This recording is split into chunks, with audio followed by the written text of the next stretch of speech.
Sahabat kebenaran, kembali kita berjumpa kembali dalam acara Belilah Kebenaran dan Jangan Menjualnya.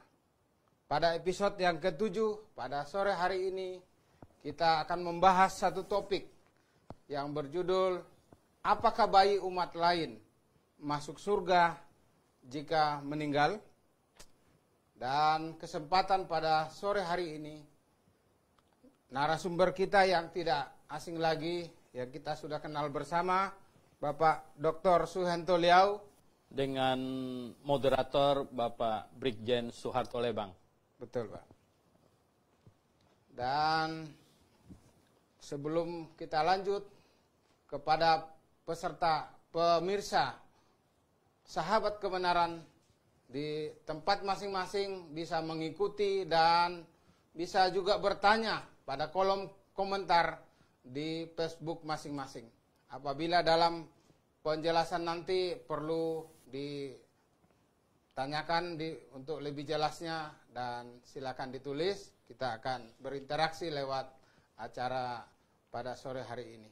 Untuk mengefektifkan waktu yang tersedia karena cukup hanya 1 jam pada sore hari ini, kita langsung saja ke pembahasan topik apakah bayi umat lain masuk surga jika meninggal. Dan seperti yang sudah dikomunikasikan tadi bahwa ada 2 ayat yang menjadi dasar pembahasan pada sore hari ini. Yang di Yohanes dulu.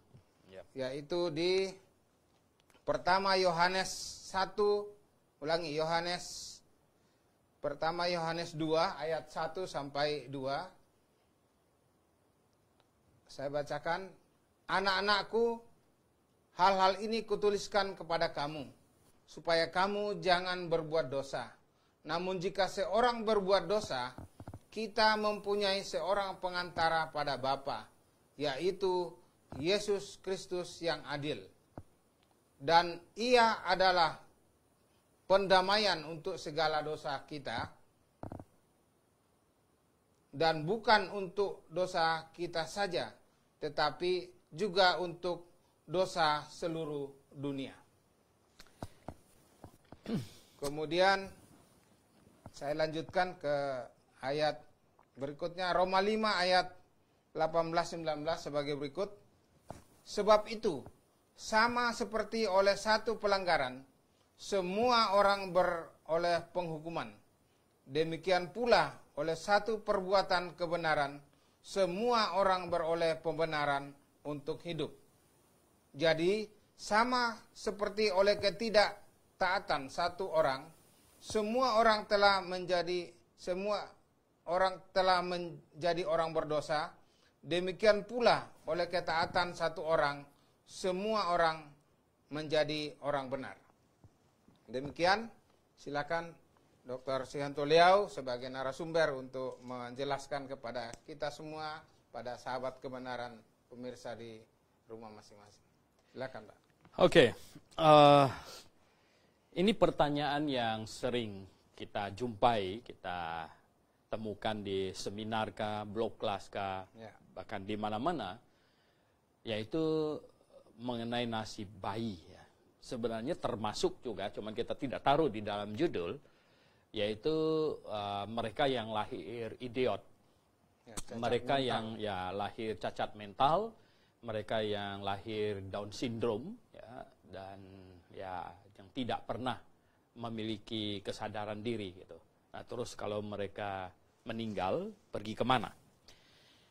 Nah, Bapak Ibu Saudara yang saya kasih dalam Tuhan, hal yang perlu kita perhatikan lagi, ada ayat lagi yang kita perlu perhatikan. Sebenarnya ini ayat yang sudah kita semua sudah sangat fasih, yaitu misalnya Yohanes 14 ayat 6, ya. Yohanes pasal yang ke-14 ayat yang ke-6, ya. Ini yang sudah kita sangat fasih, yaitu kata Yesus kepadanya, akulah jalan dan kebenaran dan hidup. Tidak ada seorang pun yang datang kepada Bapa kalau tidak melalui aku. Nah, Ya, jadi begini. Menurut ayat ini, tidak ada satu manusia pun masuk surga. Tidak ada satu manusia pun masuk surga tanpa melalui Yesus Kristus. Akulah jalan dan kebenaran dan hidup.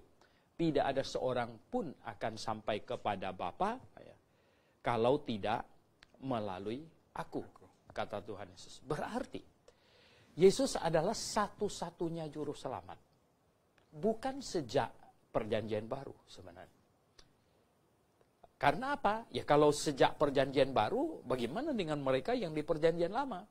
Ya. Juru selamatnya siapa? Gitu.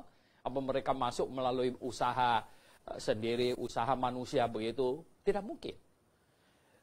Karena Yesus Kristus adalah satu-satunya juru selamat.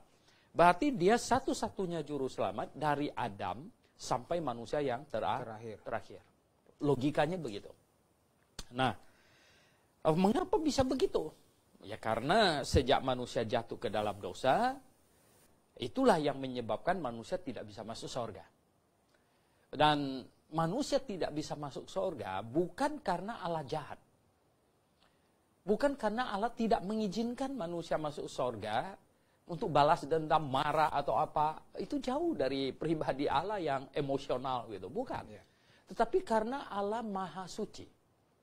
Maha Suci tidak mungkin dihampiri oleh dosa. Nah, karena Allah yang Maha Suci ini tidak memungkinkan manusia berdosa menghampirinya dan masuk surga, maka ketika langit dan bumi ini hancur, atau ketika manusia tubuhnya ini hancur, dan jiwa dan rohnya pergi kemana? Tidak bisa pergi ke surga. Nah, karena tidak bisa pergi ke surga, maka satu tempat yang sebenarnya tidak disediakan bagi manusia. Di dalam Injil Matius pasal yang ke-25, di ayat yang ke-41.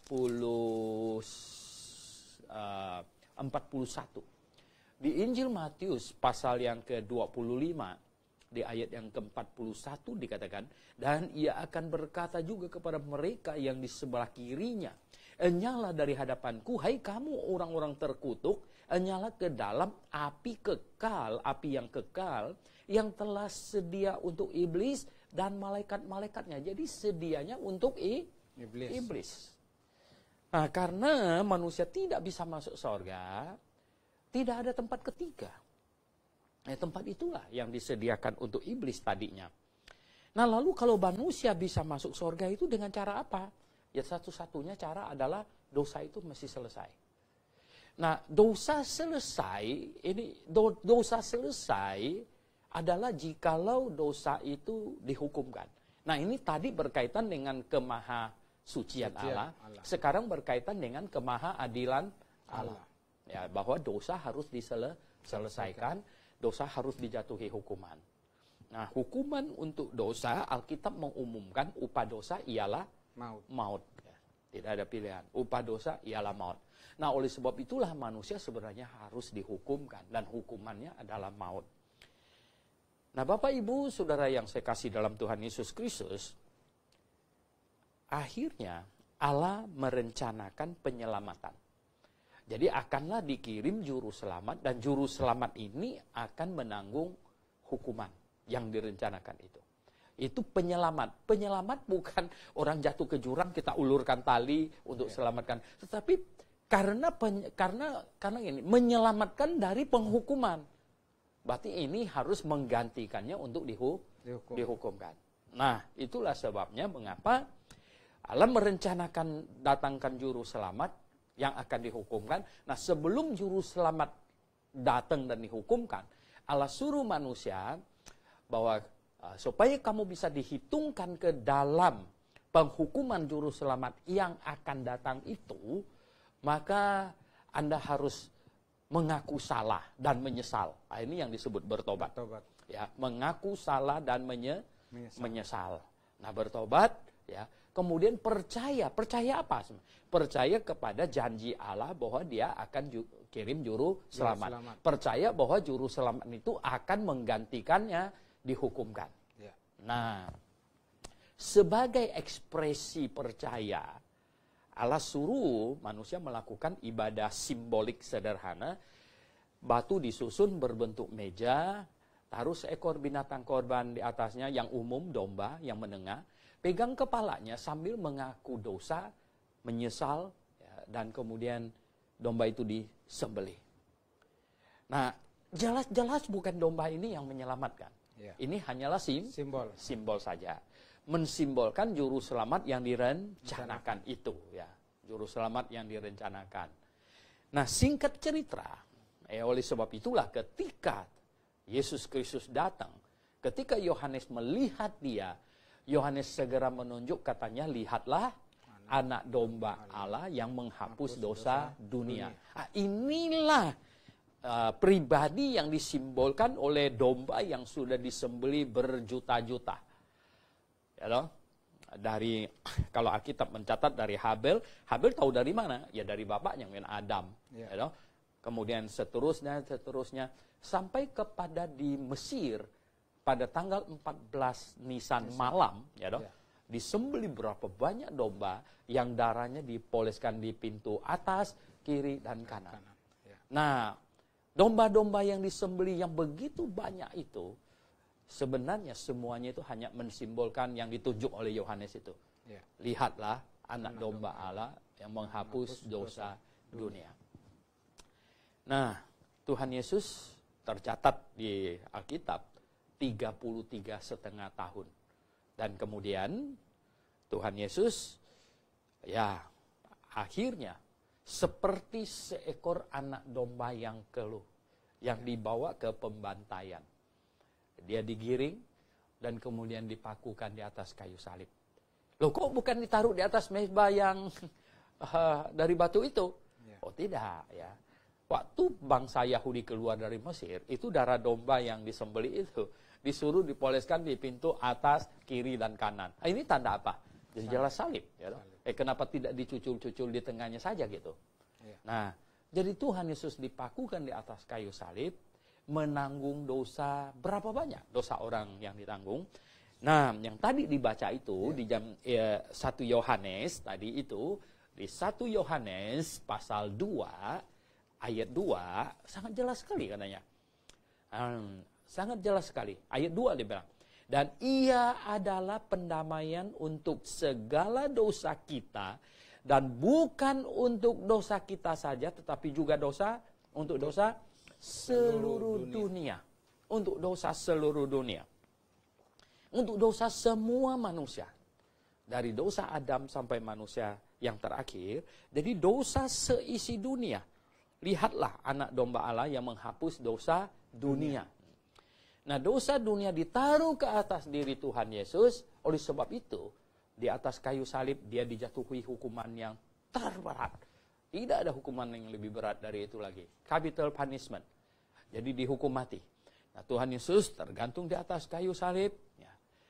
Kita tahu bahwa sebelum dia menyerahkan nyawanya, dia berseru dengan sangat nyaring. Katanya apa? Sudah selesai, katanya. Ya.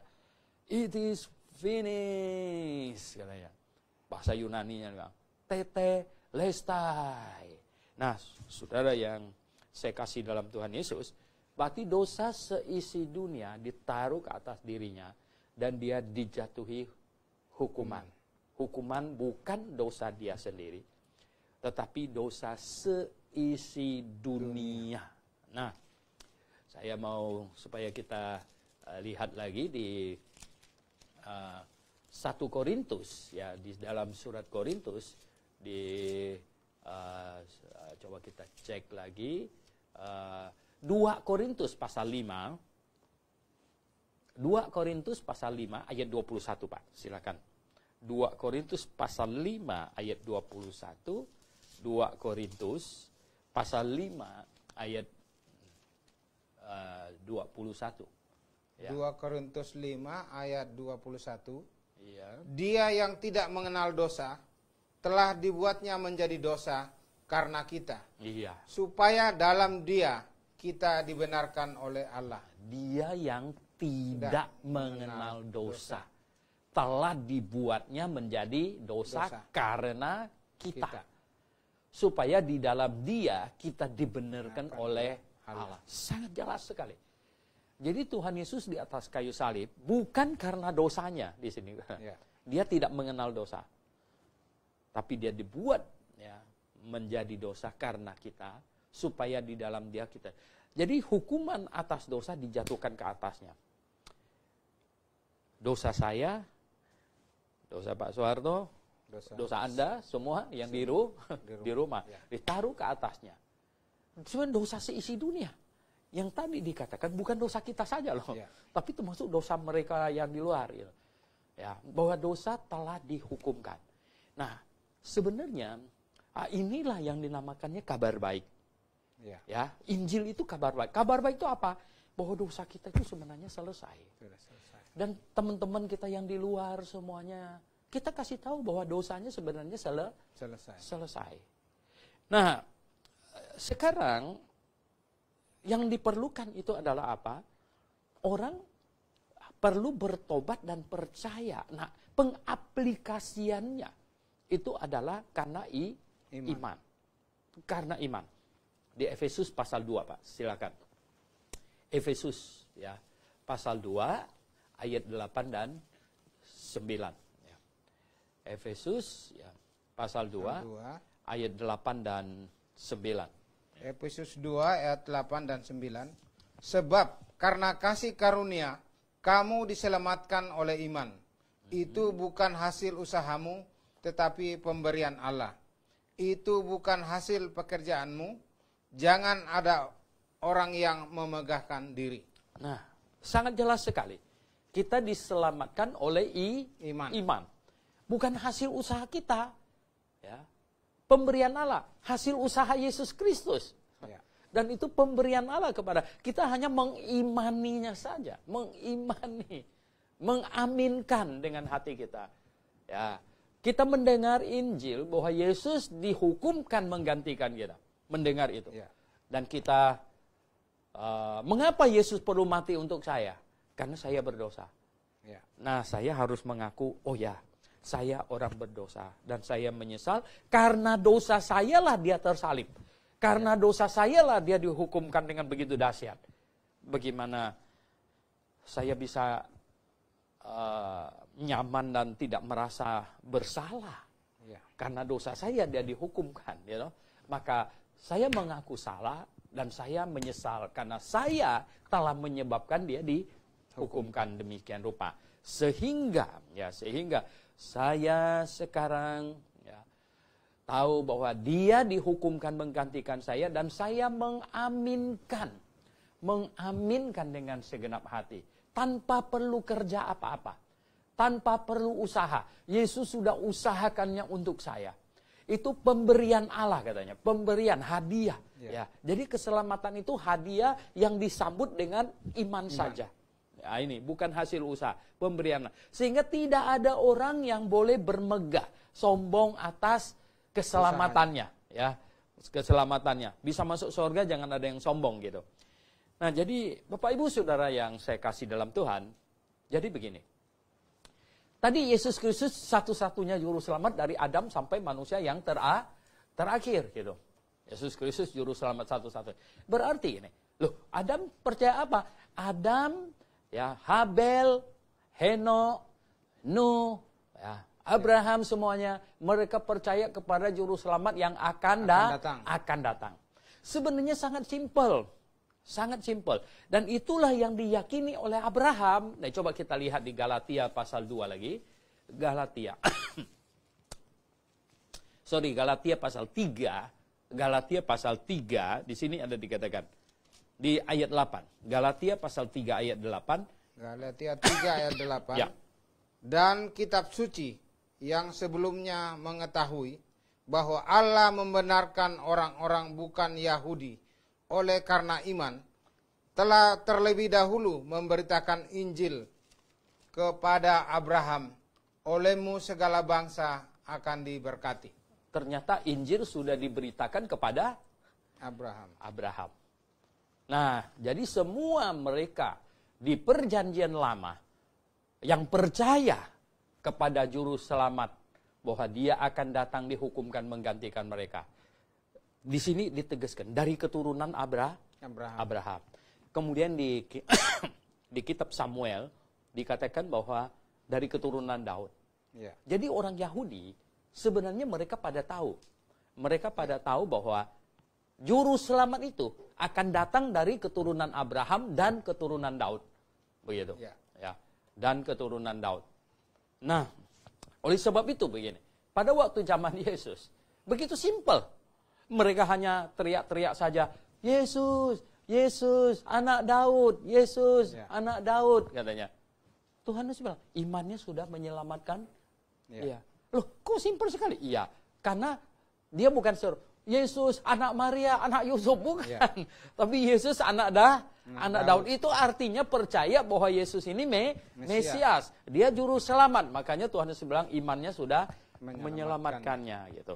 Nah, jadi orang perjanjian lama diselamatkan melalui iman kepada juru selamat yang akan datang.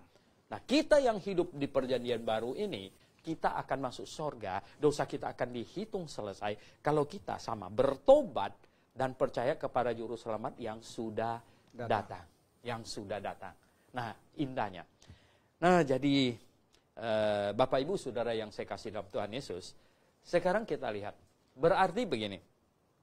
Nah, ayat yang dibaca yang nomor 2 lagi tadi itu, Roma pasal 5 itu, Roma pasal 5 ya. Coba kita ulangi lagi, Roma pasal 5 ayat 18-19. Saya ulangi, Roma 5 ayat 18-19. Sebab itu sama seperti oleh satu pelanggaran, semua orang beroleh penghukuman. Demikian pula oleh satu perbuatan kebenaran, semua orang beroleh pembenaran untuk hidup. Jadi, sama seperti oleh ketidaktaatan satu orang, semua orang telah menjadi orang berdosa. Demikian pula oleh ketaatan satu orang, semua orang menjadi orang benar. Oleh ketidaktaatan satu orang, siapa? Adam. Semua orang menjadi orang berdosa. Sebenarnya ini kita sebut in position, secara posisi. Nah, banyak teolog lain menyebutnya dosa keturunan. Sebenarnya ini dosa secara posisi orang berdosa. Kita tidak melihat dosa diturunkan seperti penyakit diabetes atau apa begitu. Jadi in position sebagai orang berdosa. Dan oleh ketaatan satu orang, siapa? Tuhan Yesus. Semuanya menjadi orang benar. Jadi in position sekarang jadi orang benar. Semua orang loh. Ya, artinya bukan sebagian saja, semua. Bukan orang Kristen saja. Ya, semuanya. Berarti demikian. Dosa yang disebabkan oleh Adam, sebenarnya maksudnya, telah diselesaikan oleh Tuhan Yesus. Ya, dosa yang disebabkan oleh Adam telah diselesaikan oleh Tuhan Yesus. Nah, atas dasar inilah sebenarnya secara alkitabiah kita katakan bahwa bayi yang meninggal, walau orang tuanya agama apapun sebenarnya, ya, bayi yang meninggal sekali lagi, walau orang tuanya agama apapun juga, bayi itu pasti masuk surga. Begitu juga dengan mereka yang lahir idiot, Down syndrome, ya, yang tidak memiliki kesadaran diri, kalau meninggal pasti masuk surga. Karena posisi orang berdosa yang disebabkan oleh Adam telah diselesaikan oleh Tuhan Yesus. Nah, tetapi lalu mengapa perlu bertobat dan percaya? Bertobat dan percaya adalah kepada orang yang sudah mencapai umur akil balik. Sudah mencapai umur akil balik, kemudian berbuat dosa atas kesadaran diri sehingga menjadi orang berdosa. Sekarang bukan lagi karena Adam dan Hawa. Nggak boleh lagi salah-salahkan mereka. Nah, orang berdosa karena kesadaran dirinya berbuat dosa. Nah, yang demikian inilah yang perlu ya kita beritakan Injil. Kabar baik kepada mereka bahwa tersedia keselamatan bagi engkau, bahwa sebenarnya ya, dosa seisi dunia diselesaikan oleh Tuhan Yesus, tetapi karena kamu jatuh dalam dosa atas kesadaranmu sendiri, oleh sebab itu Tuhan mau ya, artinya itu akan diaplikasikan kepadamu kalau Anda mengaku diri orang berdosa, menyesali dosa, dan kemudian mengaminkan bahwa penghukuman Yesus di atas kayu salib itu adalah untukmu ya. Ya, untuk dirimu.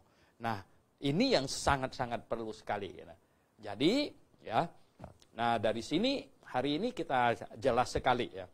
Ya memang ada teolog-teolog yang mereka keberatan lalu berkata, bayi umat Kristen masuk surga, bayi umat yang agama lain tidak masuk surga. Mana ada macam begitu punya, yaitu di dalam Alkitab tidak ada. Tidak ada orang masuk surga karena dompleng iman orang lain, iman bapaknya atau tidak ada.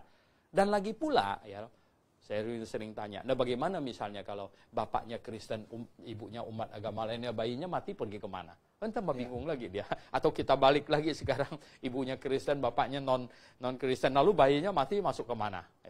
Dia akan bingung sekali gitu menjawabnya. Nah, oleh sebab itu, Bapak Ibu Saudara yang saya kasih dalam Tuhan Yesus Kristus, inilah Injil yang benar. Kami ya, bersusah payah ingin menyampaikan Injil yang benar, gitu. Injil yang benar, supaya dengan Injil yang benar yang Alkitabiah ini, banyak orang menjadi Kristen yang berpengertian dan sungguh-sungguh memahami Injil dan bisa diselamatkan. Jadi, nah, Injil diberitakan kepada yang dewasa supaya Anda sungguh bertobat, ya, mengaku salah dan menyesal, kemudian mengaminkan Yesus Kristus dihukumkan menggantikan Anda di atas kayu salib. Nah, kira-kira coba sampai di sini, ya kita lihat, apakah ada pertanyaan-pertanyaan yang masuk, gitu. Baik. Sahabat kebenaran, sudah dijelaskan cukup panjang tadi bagaimana bayi siapapun kalau meninggal pasti masuk surga.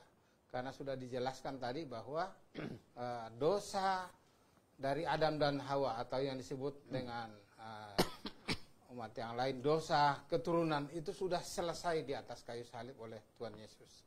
Sehingga bayi siapapun, termasuk bayi di luar Kristen, bayi orang Muslim, orang Hindu, orang Buddha, dan orang manapun di dunia ini, kalau bayinya meninggal, pasti masuk surga. Amin. Karena mungkin kondisi Pak ya, karena bayi itu kan tidak memungkinkan untuk percaya. Belum bisa percaya, belum bisa beriman. Ya. Jadi dia belum bisa percaya, belum bisa beriman. Artinya sebenarnya dia belum memiliki dosa yang harus dia pertanggungjawabkan. Dosa perbuatannya sendiri. Dia menjadi orang berdosa karena Adam dan Hawa. Sedangkan dosa yang disebabkan oleh Adam dan Hawa, tadi kita dapatkan di dalam Roma pasal 5, sudah diselesaikan oleh Tuhan Yesus. Begitu. Termasuk bayi yang cacat mental, Down syndrome. Betul. Karena kondisi itu tadi Pak ya, kondisinya tidak memungkinkan dia untuk bisa beriman atau percaya kepada Yesus dan mengaku segala dosa. Betul. Ya. Baik, pemirsa sahabat kebenaran, kalau mungkin sudah ada yang bertanya, saya mau lihat. Namun mohon maaf ada kesulitan sedikit, tidak terbaca di sini. Namun demikian sampai saat ini kita bahas saja pertanyaan yang sering timbul dari peserta blog kelas itu bahkan mohon maaf disebutkan bayinya penjahat pun atau bayi orang yang memusuhi orang Kristen pun kalau meninggal itu juga pasti masuk surga. Jadi tidak melihat orang tuanya itu dari mana kelakuan orang tuanya, dari apa itu tidak. Jadi semua bayi yang meninggal pasti masuk surga. Amin. Mungkin saya bertanya karena ini ada masalah teknis, trouble sedikit, sehingga saya mungkin mewakili iklan dulu kan. Atau sambil menunggu kita lihat iklan sejenak. Setelah yang satu ini kita lanjutkan kembali. Silakan.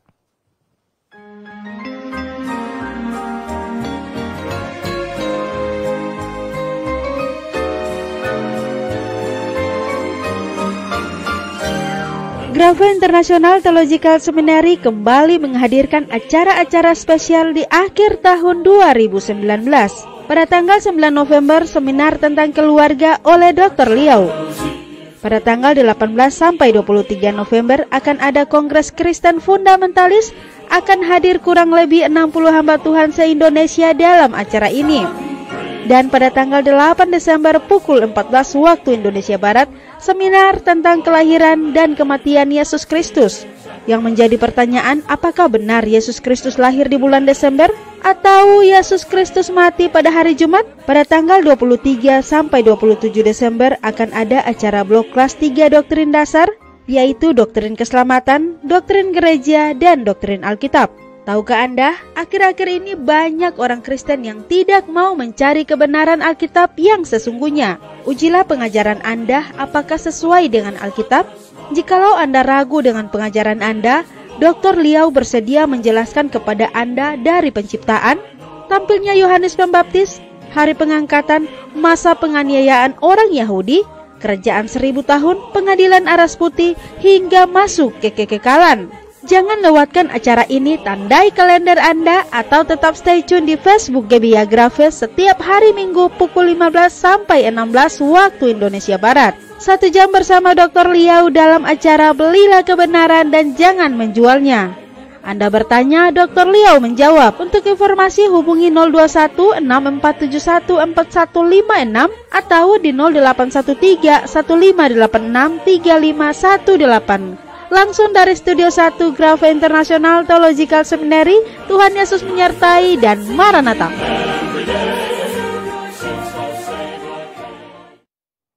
Sahabat kebenaran, kita sudah terhubung kembali. Ada beberapa pertanyaan yang sudah masuk. Pertama dari Imade Sulandinata. Ya. Pertanyaan demikian. Pak Made. Ada seorang teolog terkenal berpendapat bahwa bayi secara Alkitab tidak ada berbicara apakah akan masuk surga atau neraka. Dalam kurung masih rahasia. Karena tidak ada ayat mendukungnya secara pasti. Bagaimana pendapatmu, Syekh? Ya, itulah saya tadi ada sedikit menyinggung bahwa ada teolog yang mungkin dia kurang paham begitu ya. Jadi kalau ditanyakan misalnya bayi kalau mati ya meninggal pergi kemana? Oh tidak tahu dia bilang. Kan dia tidak tahu. Jadi dia tidak tahu sebenarnya. Nah, sebenarnya Alkitab kan sudah kasih tahu. Sudah kasih tahu sangat jelas ya bahwa oleh perbuatan Adam semua manusia telah menjadi orang berdosa ya oleh perbuatan Adam dan oleh perbuatan Yesus Kristus maka semua orang telah menjadi orang benar. Nah, bagaimana mengartikan statement ini ya Roma pasal 5 ayat yang ke 18-19 bagaimana mengartikannya yang ya tidak ada lain bahwa dosa yang disebabkan oleh Adam telah diselesaikan oleh Tuhan Yesus. Tidak mungkin bisa ada alternatif lain gitu. Itulah yang dikatakan gitu.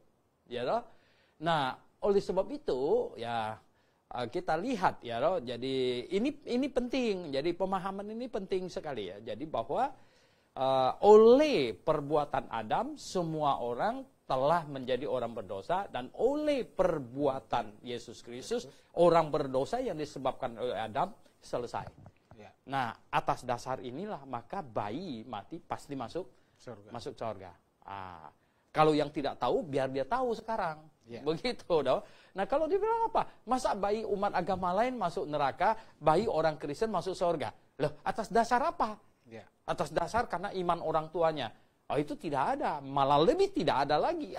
Yaitu maksudnya secara Alkitab yang mendukung hal itu. Karena iman itu adalah sesuatu yang bersifat perorangan, bukan per kelompok, bukan satu kampung. Kepala desanya percaya Tuhan Yesus, nanti seluruh desanya bisa masuk surga gitu. Nggak ada yang macam begitu. Iman itu pribadi, per orang gitu.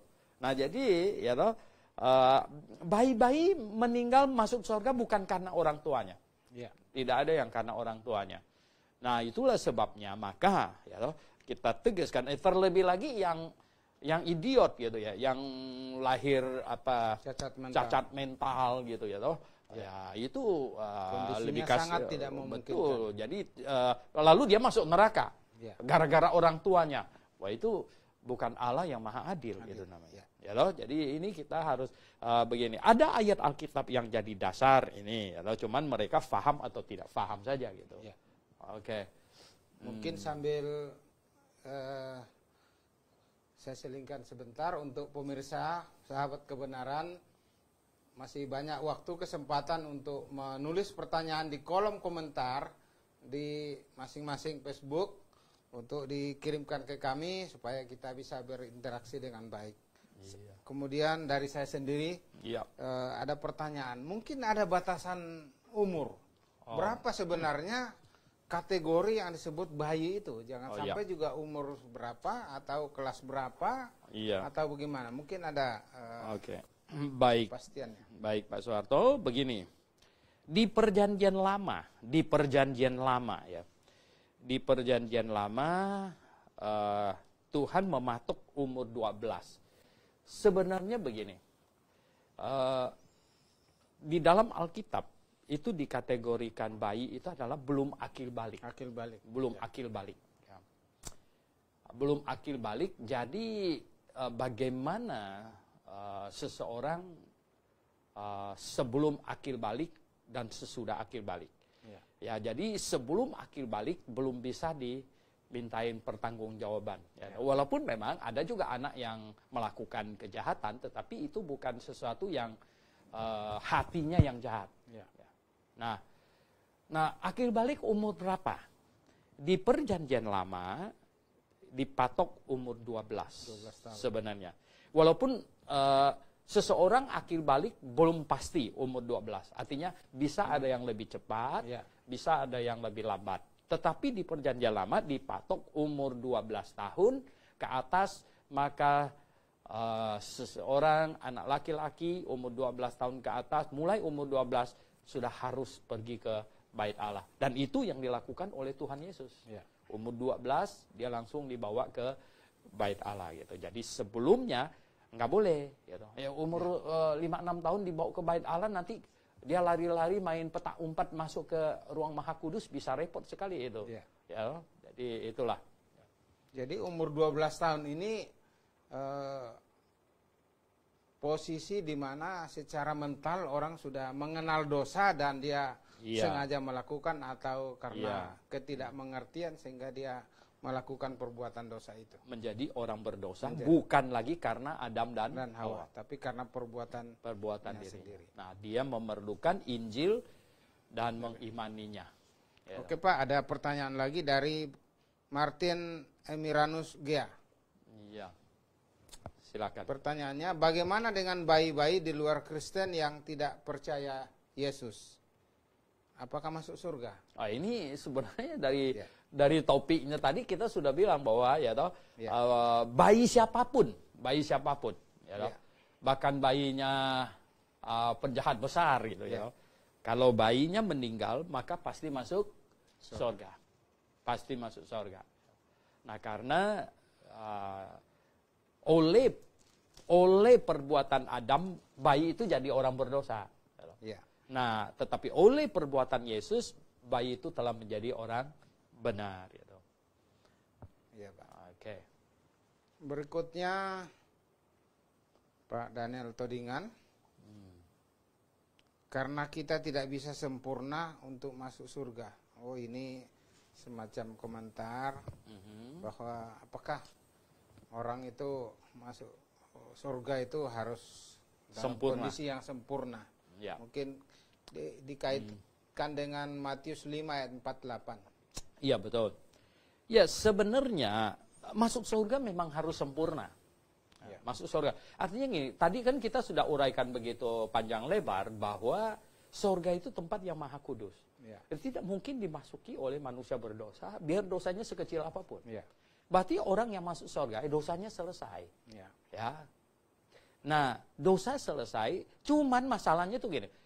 Kesempurnaan itu kita yang mengusahakan atau Yesus yang mengusahakan.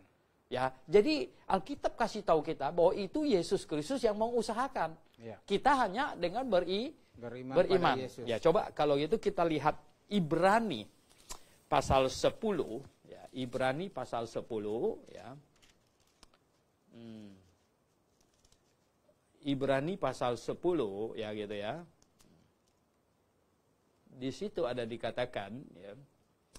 Ibrani pasal 10 di situ dikatakan bahwa ini kita telah dibenarkan oleh korban. Ya. Ayat berapa? Ya, ayat ini, ayat 14. Ibrani 10 ayat 14, sebab katanya.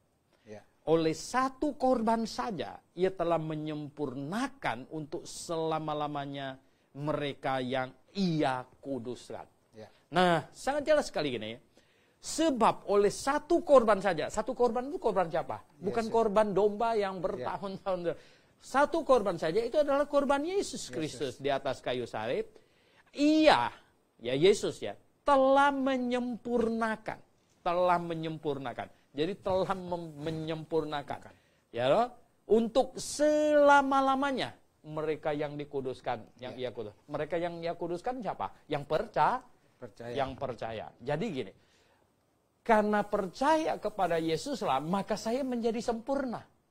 Ya, memang masuk surga harus sempurna. Tetapi sempurna bukan hasil usaha saya. Ya, tetapi sempurna karena saya percaya kepada Yesus. Yesus yang menyempurnakan ketidaksempurnaan betul, kita. Betul. Nah, itu yang benar, begitu. Nah, ya. Jadi kalau ada pengajaran yang menekankan kitalah yang mengusahakan kesempurnaan itu, nah ini salah. Ya. Ini sangat salah. Kita tidak mungkin. Kita tidak mungkin ya. Karena apa? Ya bagaimana kita dengan tubuh kedagingan ini kita bisa mencapai kesempurnaan itu hal yang mustahil. Ya. Tidak ada orang yang bisa sempurna. Tidak ada. Nah mereka yang mengajarkan untuk masuk surga dengan hidup yang sempurna atau kesempurnaan yang dia usahakan ini, mereka terjebak untuk masuk surga melalui usaha manusia. Ya. Itu. Berikut ada lagi Pak pertanyaan dari supplier baju anak Branded. Ya. Maaf ini di luar konteks tema ya Pak. Jadi ini dia maaf dulu karena ya. Pertanyaannya tidak berkaitan langsung, tapi ada kaitannya sedikit. Bagaimana dengan manusia dewasa yang tidak pernah kenal Yesus, tapi hidupnya benar secara moral, umum? Apakah meninggalnya masuk neraka? Tolong dijawab dengan rujukan firman Tuhan, Pak. Terima kasih. God bless you. Oke. Begini, konsepnya harus benar dulu. Manusia tidak bisa masuk surga bukan karena dosanya kebanyakan. Ya, jadi ini harus dipahami, clear dulu. Ya. Manusia tidak bisa masuk surga bukan karena dosanya kebanyakan. Ya. Cukup satu dosa saja manusia sudah menjadi manusia berdosa dan tidak bisa masuk surga. Ya. Nah, persoalannya manusia yang tadi dikatakan moralnya sangat bagus segala macam itu, ya. Masa dia tidak melakukan dosa satu pun seumur hidupnya? Kan mustahil. Ya. Itulah sebabnya di dalam Roma pasal 3 ayat 10, ya, Roma pasal 3 ayat 10, ya. Roma pasal 3 ayat 10 dikatakan gini, seperti ada tertulis, tidak ada yang benar, seorang pun tidak. Ini kalau ada orang dia menyangka dia terlalu baik, dia membuat Allah jadi penipu gitu, pembohong. Ya. Nah, di ayat 23, karena semua orang telah berbuat dosa dan telah kehilangan kemuliaan Allah. Dan di dalam 1 Yohanes pasal 1 ayat 8, coba perhatikan, Yohanes pasal 1 ayat 8 bilang ini, jika kita berkata bahwa kita tidak berdosa, maka kita menipu diri kita sendiri dan kebenaran tidak ada di dalam kita. Ya loh. Jadi kita, tidak ada satu manusia pun yang tidak berdosa. Nah, cukup satu dosa saja, manusia tidak mungkin bisa masuk surga. Nah, biar dia pengajar moral terhebat, orang yang waduh, gitu, luar biasa. Ya. Paling suci di kampungnya, di kotanya gitu. Pernah berbuat satu dosa nggak? Ya. Ya. Tidak mungkin, kata Alkitab tidak mungkin dia tidak berbuat itu. Ya. Karena tidak ada orang benar, satu orang pun tidak ada. Nah, pikiran tidak benar pun juga sudah dosa kan? sudah, pikiran kita yang ngawur saja sebentar itu sudah berbuat dosa. Dan tidak mungkin bisa masuk surga. Itulah sebabnya, saudaraku, yang tadi itu ya, maka Tuhan Yesus bilang, pergilah beritakanlah Injil kepada semua makhluk, sampai dihiperbolkan. Ya. Supaya jangan sampai ada yang lolos. Semuanya harus dengar. Karena apa? Kalau tidak, orang yang paling bermoral pun akan masuk neraka. Ya.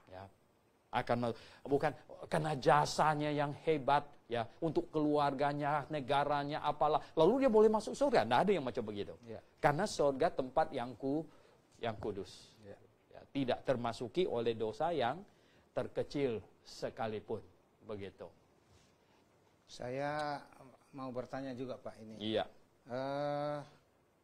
Kalau begitu, kita simpulkan tadi bahwa oleh usaha apapun yang kita berbuat moral sebaik apapun, tidak akan menolong kita masuk surga. Tidak. Atau dengan kata lain, oleh usaha manusia, tidak mungkin kita masuk surga. Hanya dengan beriman, bertobat sungguh-sungguh, dan mengaku dosa, menyesal, dan mengaku Yesus menanggung dosa kita di salib, kita akan beroleh keselamatan. Betul, ya. Betul. Jadi tadi yang pertanyaan terakhir itu kan termasuk usaha manusia.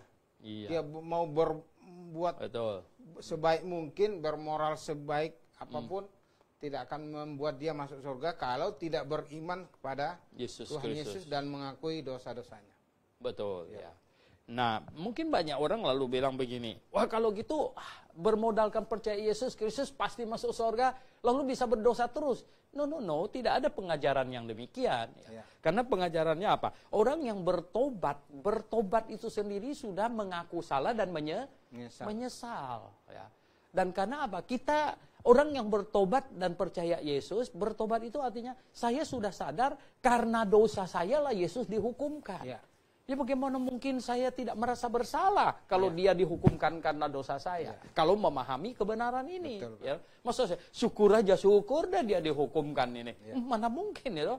Saya tentu merasa bersalah bahwa karena dosa saya lah dia dihukumkan. Nah ini cukup untuk menghindari kita dari kita mengulangi dosa. Artinya gini, orang yang bertobat dan percaya kepada Yesus Kristus masih bisa jatuh dalam dosa nggak? Ya jelas masih. Selama masih tinggal di dalam daging, kita masih bisa jatuh dalam dosa. Tetapi kita tidak hidup di dalam dosa. Ya, tidak hidup di dalam dosa artinya apa? Jatuh itu kan beda dengan hidup di dalamnya. Jatuh itu artinya tidak menginginkan keadaan itu dan akan cepat untuk berusaha untuk naik. Nah, artinya tidak sukacita dan tidak menyenangi kondisi itu, jadi jatuh dalam dosa sebenarnya. Mungkin kalau supaya lebih jelas, yang ilustrasi yang pernah Bapak sampaikan itu ayam dan bebek jatuh ke air itu. Betul. Jadi kalau ayam kan tidak suka di air, jadi begitu jatuh dia cepat keluar. Betul. Dan tidak mau masuk lagi. Tapi kalau bebek memang dunianya di sana, orang pendosa makin senang dia buat dosa terus. Iya. Dia senang, dia enjoy di dalam keadaan itu. Tapi orang Kristen lahir baru, ya ini membedakan orang lahir baru dengan orang yang tidak lahir baru. Seperti bebek dan ayam itu. Ya. Kalau orang lahir baru itu seperti ayam. Orang tidak lahir baru seperti bebek. Kalau jatuh dalam air. Begitu. Ada pertanyaan lagi Pak dari saudara Evan. Sore Pak. Ini ada pertanyaan masuk, mohon dijawab sebagai apa? Pertanyaannya, apabila semua bayi tidak memandang aspek apapun, akan masuk surga. Lalu apabila kita bertemu kembali nanti di surga, apakah bayi tersebut berwujud seorang bayi? Oke. Ini pertanyaan mengembang ini. Iya. Silakan. Masalahnya kan begini. Ketika masuk surga kita dalam kondisi sempurna, ya semua orang kondisi. Sebenarnya ini tubuh kita di dunia ini bukan tubuh yang sempurna, ya loh. Ya terus terang hidung saya kurang mancung begitu. Ya. Nah, apakah orang yang nanti kita tidak masuk surga orang yang botak dalam kondisi botak, ya dan lain sebagainya. Nah, sebenarnya ini tubuh yang Tuhan sediakan bagi kita, tubuh kebangkitan, itu adalah tubuh kemuliaan. Ya. Sama dengan yang disediakan kepada bayi juga. Ya. Jadi tidak mungkin bayinya tetap kecil begitu dan perlu orang ngasuh dan gendong. Waduh, kalau gitu di surga nanti akan diperlukan banyak babysitter. Kalau tidak nanti mereka bagaimana ini ya tidak mungkin ya. Jadi kita ada dalam satu kesempurnaan. Dan nanti di surga kita bukan mengenal satu dengan yang lain dari tampak. Ini visual lagi gitu. Ya. Karena apa? Ya karena ya tanda-tanda kita mungkin hilang, ya tanda tidak ada lagi. Misalnya saya dikenal dengan ada tai lalat hitam di sini, ya nanti nggak ada lagi gitu. Nah bagaimana? Jadi faktor pengenal kita nanti di surga itu bukan fisik. Bukan fisik kita lagi, karena fisik kita sudah berubah, ya dan bukan nanti orang hitam nanti tetap hitam, nanti orang putih tetap putih, no. Itu kita akan menerima tubuh kemuliaan. Ya. Nah itu tidak heran ya, ketika Tuhan Yesus bangkit dengan sebelum bangkit bahkan muridnya tidak mengenalnya, gitu. Karena apa? Kecuali Tuhan membuat dia dikenal, membuat dia dikenal, ya. Nah kita juga demikian ya, bayi dan semuanya ya. Dan pada saat itu kita mengenal secara secara rohani sehingga kita tahu, tentu masih tahu ya. Dan di surga kita tidak ada ayah, anak, cucu dan lain sebagainya ya. Dan cucu saya tidak memanggil saya kakek gitu ya, nanti repot gitu ya. Tidak ada lagi kondisi begitu. Kita hidup di dalam kemuliaan sebagai anak-anak Allah. Allah tidak pernah punya cucu. Ya, semuanya akan jadi anak-anak Allah. Termasuk cucu saya akan menjadi anak Allah. Dia bukan menjadi cicit Allah. Saya anak Allah, anak saya cucu Allah, lalu cucu saya jadi cicit Allah. Nggak ada macam begitu. Jadi kita semua dalam satu kemuliaan yang Tuhan berikan. Oke. Baik. Ada pertanyaan lagi Pak dari Periksio, mau minta pendapat Bapak Gembala mengenai hukum dalam pemerintahan. Banyak terjadi kasus anak-anak di bawah umur yang melakukan kejahatan. Dicontohkan di sini begal, minum obat terlarang, pembunuhan dan lain-lain. Tapi tidak bisa dihukum.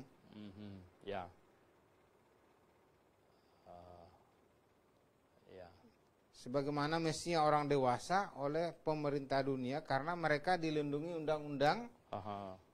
Anak di bawah umur itu tidak dikenakan hukuman.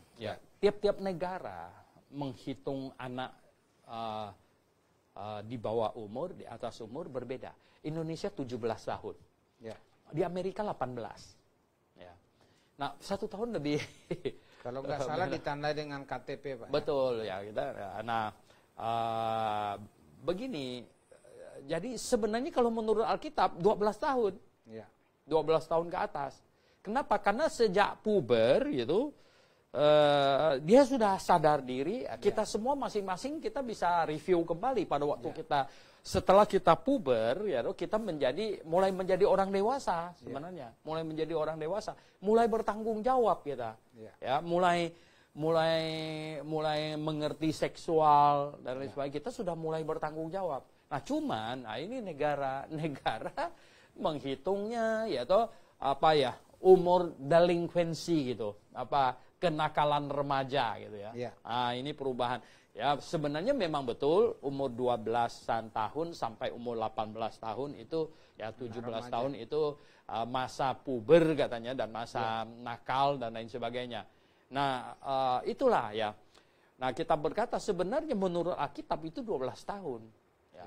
Nah, oleh sebab itulah dan ya, ini yang bagus sekali Pak Felix tanya pertanyaan ini. Banyak orang percaya Tuhan diselamatkan di umur yang itu antara 12 sampai 18 tahun. Justru banyak orang bertobat di umur itu. Ya. Banyak orang diselamatkan di umur itu. Kenapa? Ya karena di umur itu dia merasa ada sebuah gejolak berdosa yang ini ya, pikirannya kacau dan segala macamnya. Sehingga ketika mendengar firman Tuhan bahwa manusia berdosa, nggak usah cari jauh-jauh, dirinya sendiri aja sendiri sudah tahu memang manusia berdosa. Jadi nggak usah terlalu repot untuk meyakinkan dia bahwa manusia berdosa begitu. Nah, oleh sebab itu ya, gampang bertobat di usia segitu biasanya. Ya. Sahabat kebenaran yang kami kasih dalam Tuhan Yesus, masih ada waktu sekitar 5 menit. Kalau masih ada pertanyaan silakan disampaikan biar kita selesaikan sampai waktu yang disediakan selesai pada pukul 16.00.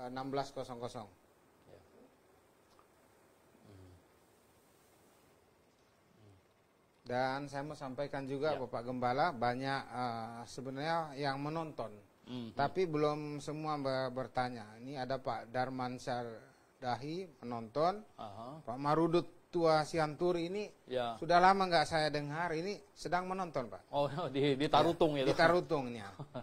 Ada juga Firman Legowo, Evangelis di Lampung ya. Lampung. Ya.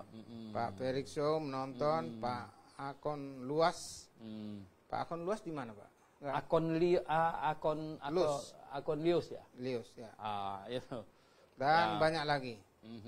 Ya. Mungkin pemirsa yang lain jemaat di.